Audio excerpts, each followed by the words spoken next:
Storyboard today in conversation with Grey Group's Tor Myhren and Suresh Nair and the making of Aviva as well as 7UP's new TV series.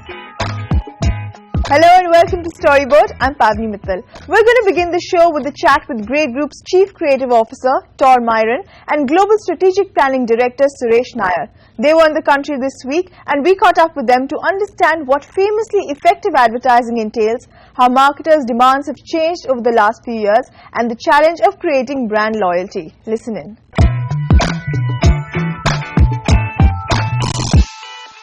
As an agency, you've hijacked two words, famously and effective, and that's what I want to explore today. So to begin with, can you define famously effective?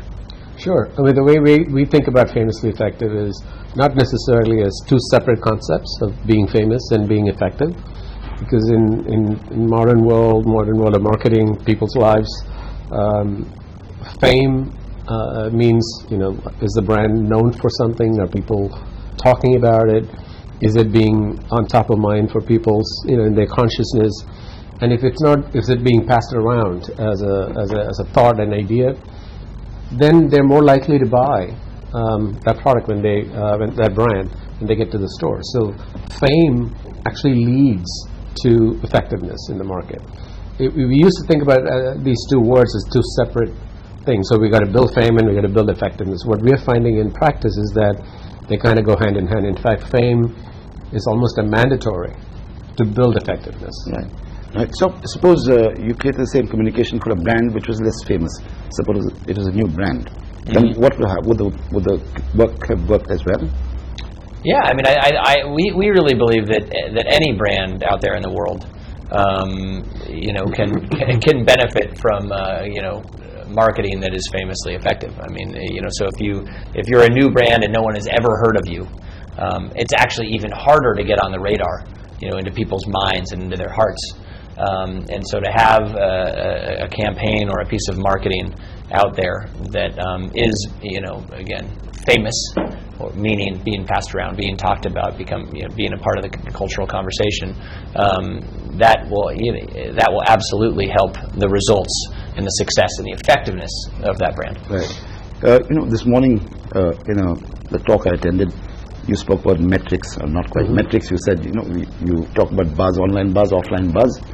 Now, we're seeing a lot of marketers grappling with this.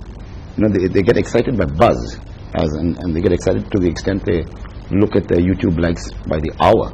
Now, is that a danger that you measure things wrong? You think something is working because YouTube likes say so? Well, there's always a danger of you measuring the wrong thing, and are you really interpreting the results, and are you correlating it to actual sales or actual long-term or short-term success? I mean, the pass-along factor that Tor is talking about, or even being part of conversation, buzz is not a new thing, right? Word of mouth is always the most effective means of selling a product, because it used to be friends and family recommendation. I tell you, you should really go and look into that TV if you're in the market for TV, because I bought one, I like it. But now, because of online media, that has become much more prevalent. The scaling up of that phenomena is huge. So when we say buzz, we do mean, the starting point is, are we creating an impact in culture? Are people keeping the brand name in the tip of their tongue, so to speak? So that's the first step. Now, how much of that buzz is translating to real market action? So as popular as a DirecTV campaign is, they, meaning we, are measuring how many new subscribers are coming into it. So if a particular campaign that they do, scores in the millions of hits and the phones don't ring for new subscribers, that campaign is coming off air. Because that's art and science of measuring fame and effectiveness, right? So that's one way to make sure that we are being honest with ourselves and not creating buzz for buzz's sake. Right. Talk up, staying with you, the Gillette film, which has been done out of this office. Yep. So just tell me your thoughts on that film. I'm proud of the work. I think it's it's obviously gotten a lot of attention in this country. It's gotten a lot of views without any real humongous media push behind it. So those are fairly organic views, and I think that it makes a statement about the brand in a very, it tells a story in a very human way. And I think that what people really do respond to is people respond to relevant stories, and they respond to stories that make them feel a certain way. Now that particular film, to your question about how does something go viral or not viral, we are using some tricks, right? We're using a celebrity. We're using the national sport, right? So these are things that inherently have interest in them. These are pop culture things that we're actually using to help with the momentum of that message. And in the end, of course, tying it back into Gillette, I think can be a very powerful message. Right. Now, films such as the Gillette one, perhaps could not have been sold to the marketer 15 years ago. There's no product window, and there's no use of the product, there's no application. So what is changing in the market? I'll ask you the same question, but staying with you, Tor. Well, I think it's a really good question, and I do think that there are instances where those kinds of things are made and films are made where they're not relevant at all to the product. And so, to your point, they might get 20 million hits because there's a very famous celebrity on them. And at the end of watching it, you don't even remember what brand it's for. You just remember the celebrity. I think that's very dangerous. So you ask the question, where does this get dangerous for marketers? I think it gets very dangerous when a celebrity outweighs the brand, when a piece of music you're using outweighs the product. Things like that. I think, you, again, to Suresh's point, you want the brand to be top of mind after you finish watching a piece of communication, not that celebrity, right, or that piece of music, or that sport. And so I think there is a delicate balance of telling stories that at the very, very core of that story, it is a more human message than it is a Gillette razor message.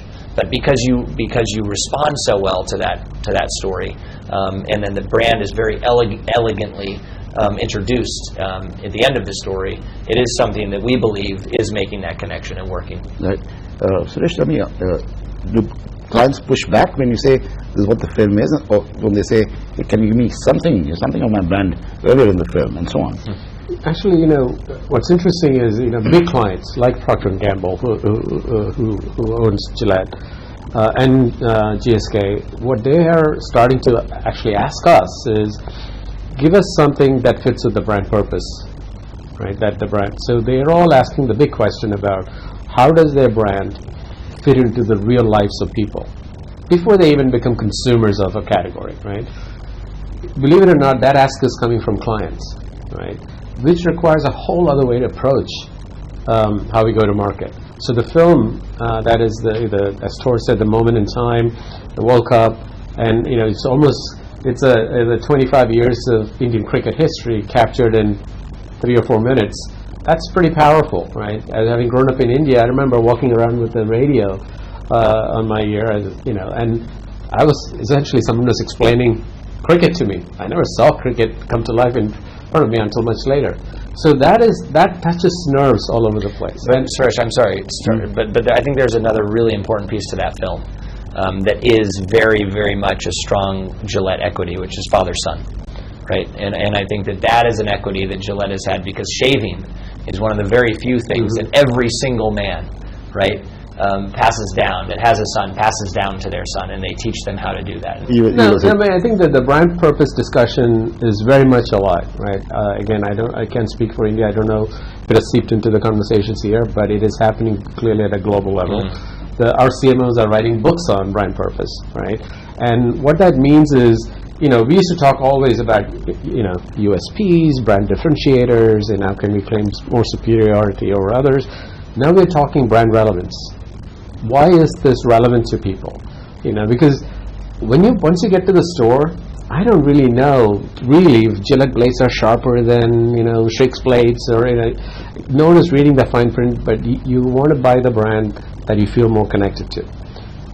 We wouldn't have been able to have that conversation about 20 years, 15 years ago, maybe even 10 years ago, because the world were in a different place. But now, as the markets mature, there are thousands of choices in any category. I think the notion of brand purpose and how brands are trying to fit into people's lives and add a more meaningful benefit beyond product function, right? which again, everyone wins. Consumers get something out of it, as well as the business gets something out of it as well. So that's sort of a new trend. It's not that new, but it is very much there. And we have kind of retooled our planning process and how we even create work to reflect that. Tor, another challenge is that we've got hyper competition in every category. Plus, I can do price comparison. How important is it for brands to tell stories? I think because when you start to get into price wars and feature wars in today's world, products are evolving so fast that your competitor the next day is going to have a better price. Your competitor the next day is going to have a faster gizmo, and so I think that when you start to get into just a price and feature battle, it's a no-win situation. I mean, it's a very, very hard thing and if you win, it's a very short win, right? That window is very short, and then you're beat by your competitor. I think that when you start to get into the hearts of consumers and you start to tell stories that they connect with on an emotional level and on a human level, I think that's when you are making that decision of what am I going to buy? I'm going to have to buy one of these things. Which one? You're going to go with your heart, and you say this is the one that sort of I emotionally connect with. Right. And the last question I'm going to ask you: we're getting a shorter and shorter loyalty from younger people across the world, and what's the challenge that you have as a planner on loyalty? Again, loyalty. It's again an often misused concept. There's a lot of planning science on are marketers blindly chasing loyalty, or is it always about getting new users into the mix? Right? There are papers written about getting another % of penetration is more important than getting repeat usage. Right? So there is that, and then the ultimate trick to getting loyalty is making sure that you come across as an almost inextricable part of their lives. That it is the brand that they would love to partner with, love to have on their body, in their lives, and share things with. And again, that goes back to building greater relevance with them, and that's what we are all trying to do. That's why we have fancy concepts like brand purpose and so on and so forth. Because without that, there is no winning. Right now, you're right. Price comparisons are the name of the game. Right, we can't fight that. But are people really choosing the lowest price denominator in every category? No, they're not. There are some very expensive products that are still being sold with the competitor with a sort of okay product. Tor talked about DirecTV. They are the most expensive. High quality as well, most expensive TV service you can get. Thank you so much, Suresh. Thank you, Tor. Thank you very much. This was fun. Thank you. We're going to take a short break here. When we come back, we take you to the sets of 2 ad film shoots. That's for Aviva and 7up. You don't want to miss this.